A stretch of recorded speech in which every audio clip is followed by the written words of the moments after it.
शांताकारं भुजंगशयनं पद्मनाभं सुरेशं विश्वाधारं गगनसदृशं मेघवर्णं शुभांगं लक्ष्मीकान्तं कमलनयनं योगिभिः ध्यानगम्यं वंदे विष्णु भवभयहरं सर्वलोकैकनाथं। मंगलम भगवान विष्णु मंगलम गरुड़ध्वज मंगलम पुंडरीकाक्ष मंगलाय तनोहरि। ओम नमो भगवते वासुदेवाय। आज का दिन आप सभी के लिए मंगलमय हो। आज माघ महीने का तीसरा दिन है। आइए सुनते हैं माघ मास कथा का तीसरा अध्याय। श्री सुखदेव जी कहते हैं, जब विदुर जी ने परम भक्त उद्धव जी से इस प्रकार उनके प्रीतम श्री कृष्ण से संबंध रखने वाली बातें पूछी, तब उन्हें अपने स्वामी का स्मरण हुआ और वे हृदय भर आने के कारण कुछ भी उत्तर न दे सके। जब ये 5 वर्ष के थे, तब बालकों की तरह खेल में ही श्री कृष्ण जी की मूर्ति बनाकर उनकी सेवा पूजा में ऐसे तन्मय हो जाते थे कि कलेवे के लिए माता के बुलाने पर भी उसे छोड़कर नहीं जाना चाहते थे। अब तो दीर्घ काल से उन्हीं की सेवा में रहते रहते ये बूढ़े हो चले थे। अतः विदुर जी के पूछने पर उन्हें अपने प्यारे प्रभु के चरण कमलों का स्मरण हो आया। उनका चित्त विरह से व्याकुल हो गया। फिर वे कैसे उत्तर दे सकते थे। उद्धव जी श्री कृष्ण के चरणारविंद मकरंद सुधा से सरोवर होकर 2 घड़ी तक कुछ भी नहीं बोल सके। तीव्र भक्ति योग से उसमें डूबकर वे आनंद मग्न हो गए। उनके सारे शरीर में रोमांच छुआया तथा मुंदे हुए नेत्रों से प्रेम के आंसुओं की धारा बहने लगी। उद्धव जी को इस प्रकार प्रेम प्रवाह में डूबे हुए देखकर विदुर जी ने उन्हें कृत्य माना। कुछ समय बाद जब उद्धव जी भगवान के प्रेम धाम से उतरकर पुनः धीरे धीरे संसार में आए, तब अपने नेत्रों को पोंछकर भगवत लीलाओं का स्मरण हो आने से विस्मित हो विदुर जी से इस प्रकार कहने लगे। उद्धव जी बोले, विदुर जी, श्री कृष्ण रूप सूर्य के छिप जाने से हमारे घरों को काल रूप अजगर ने खा डाला है। वे श्रीहीन हो गए हैं। अब मैं उनकी क्या कुशल सुनाऊं। ओह, यह मनुष्य लोक बड़ा ही अभागा है। इसमें भी यादव तो नितांत भाग्यहीन है, जिन्होंने निरंतर श्री कृष्ण के साथ रहते हुए भी उन्हें नहीं पहचाना। यादव लोग मन के भाव को ताड़ने वाले, बड़े समझदार और भगवान के साथ एक ही स्थान में रहकर क्रीड़ा करने वाले थे। तो भी उन सब ने समस्त विश्व के आश्रय सर्वांतर्यामी श्री कृष्ण को एक श्रेष्ठ यादव ही समझा। किंतु भगवान की माया से मोहित इन यादवों और इनसे व्यर्थ का वैर ठानने वाले शिशुपाल आदि की अवहेलना और निंदा सूचक वाक्यों से भगवत प्राण महानुभावों की बुद्धि भ्रम में नहीं पड़ती थी।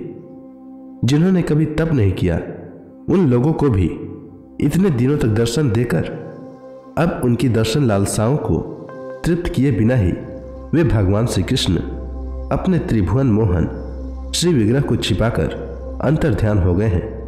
और इस प्रकार उन्होंने मानो उनके नेत्रों को ही छीन लिया है। भगवान ने अपनी योग माया का प्रभाव दिखाने के लिए मानव लीलाओं के योग्य जो दिव्य श्री विग्रह प्रकट किया था, वह इतना सुंदर था कि उसे देखकर सारा जगत तो मोहित हो ही जाता था। वे स्वयं भी विस्मित हो जाते थे। सौभाग्य और सुंदरता की प्रकाष्ठा थी उस रूप में। उससे आभूषण भी विभूषित हो जाते थे।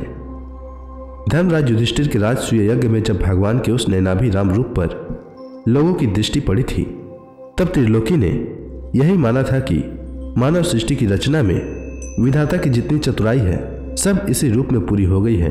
उनके प्रेम पूर्ण हास्य विनोद और लीला में चितवन से सम्मानित होने पर व्रज बालाओं की आंखें उन्हीं की ओर लग जाती थी और उनका चित्त भी ऐसा तल्लीन हो जाता था कि वे घर के काम धंधों को अधूरा ही छोड़कर जड़ पुतलियों की तरह खड़ी रह जाती थी। चराचर जगत और प्रकृति के स्वामी भगवान ने जब अपने शांत रूप महात्माओं को अपने ही घोर रूप असुरों से सताए जाते हुए देखा, तब वे करुणा भाव से द्रवित हो गए और अजन्मा होने पर भी अपने अंश बलराम के साथ काष्ठ में अग्नि के समान प्रकट हुए। अजन्मा होने पर भी वासुदेव के यहाँ जन्म लेने की लीला करना, सबको अभय देने वाले होने पर भी मानव कंस के भय से व्रज में जाकर छिप रहना और अनंत पराक्रमी होने पर भी काल यवन के सामने मथुरापुरी को छोड़कर भाग जाना। भगवान की ये लीलाएं याद आकर मुझे बेचैन कर डालती है। उन्होंने जो देवकी वासुदेव की चरण वंदना करके कहा था, पिताजी, माताजी, कंस का बड़ा भय रहने के कारण मुझसे आपकी कोई सेवा न बन सकी। आप मेरे इस अपराध पर ध्यान न देकर मुझ पर प्रसन्न हो। श्री कृष्ण की यह बातें जब याद आती है तब आज भी मेरा चित्त अत्यंत व्यथित हो जाता है। जिन्होंने काल रूप अपने भ्रुकुटी विलास से ही पृथ्वी का सारा भार उतार दिया था, उन श्री कृष्ण के पाद पद्म पराग का सेवन करने वाला ऐसा कौन पुरुष है जो उसे भूल सके। आप लोगों ने राजसूय यज्ञ में प्रत्यक्ष ही देखा था कि श्री कृष्ण से द्वेष करने वाले शिशुपाल को वह सिद्धि मिल गई जिसकी बड़े बड़े योगी भली भांति योग साधना करके स्प्रिया करते रहते हैं। उनका विरह भला कौन सह सकता है। शिशुपाल के ही समान महाभारत युद्ध में जिन दूसरे योद्धाओं ने अपनी आंखों से भगवान श्री कृष्ण के नैनाभिराम मुख कमल का मकरंद पान करते हुए अर्जुन के बाणों से बिंधकर प्राण त्याग किया, वे पवित्र होकर सब के सब भगवान के परम धाम को प्राप्त हो गए। स्वयं भगवान श्री कृष्ण तीनों लोकों के अधीश्वर हैं, उनके समान भी कोई नहीं है, उनसे बढ़कर तो कौन होगा। वे अपने स्वतः सिद्ध ऐश्वर्य से ही सर्वदा पूर्ण काम है। इंद्र आदि असंख्य लोकपालगण नाना प्रकार की भेंटें ला लाकर अपने अपने मुकुटों के अग्रभाग से उनके चरण रखने की चौकी को प्रणाम किया करते हैं। विदुर जी, वही भगवान श्री कृष्ण राज सिंहासन पर बैठे हुए उग्रसेन के सामने खड़े होकर निवेदन करते थे, देव हमारी प्रार्थना सुनिए। उनके इस सेवा भाव की याद आते ही हम जैसे सेवकों का चित्त अत्यंत व्यथित हो जाता था। पापिनी पुतना ने अपने स्तनों में हलाहल विष लगाकर श्री कृष्ण को मार डालने की नियत से उन्हें दूध पिलाया था। उसको भी भगवान ने वह परम गति दी जो ध्याय को मिलना चाहिए। उन भगवान श्री कृष्ण के अतिरिक्त और कौन दयालु है जिसकी शरण ग्रहण करे। मैं असुरों को भी भगवान का भक्त समझता हूँ, क्योंकि वैर भाव जनित क्रोध के कारण उनका चित्त सदा श्री कृष्ण में लगा रहता था और उन्हें रणभूमि में सुदर्शन चक्रधारी भगवान को कंधे पर चढ़ाकर झपटते हुए गरुड़ जी के दर्शन हुआ करते थे। ब्रह्मा जी की प्रार्थना से पृथ्वी का भार उतारकर उसे सुखी करने के लिए कंस के कारागार में वासुदेव देवकी के यहाँ भगवान ने अवतार लिया था। उस समय कंस के डर से पिता वासुदेव जी ने उन्हें नंद बाबा के व्रज में पहुंचा दिया था।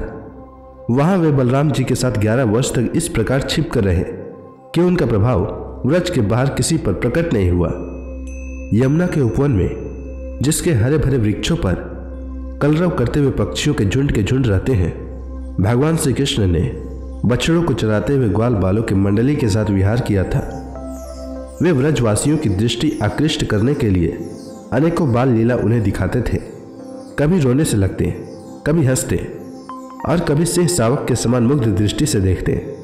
फिर कुछ बड़े होने पर वे सफेद बैल और रंग बिरंगी शोभा की मूर्ति गौओं को चराते हुए अपने साथी गोपों को बांसुरी बजा बजा कर रिझाने लगे। उसी समय जब कंस ने उन्हें मारने के लिए बहुत से मायावी और मनमाना रूप धारण करने वाले राक्षस भेजे, तब उनको खेल ही खेल में भगवान ने मार डाला, जैसे बालक खिलौनों को तोड़ फोड़ डालता है। कालिया नाग का दमन करके विष मिला हुआ जल पीने से मरे हुए ग्वाल बालों और गौओं को जीवित कर उन्हें कालिया दह कर निर्दोष जल पीने की सुविधा कर दी। भगवान श्री कृष्ण ने बढ़े हुए धन का सदव्यय कराने की इच्छा से श्रेष्ठ ब्राह्मणों के द्वारा नंद बाबा से गोवर्धन पूजा रूप गो यज्ञ करवाया।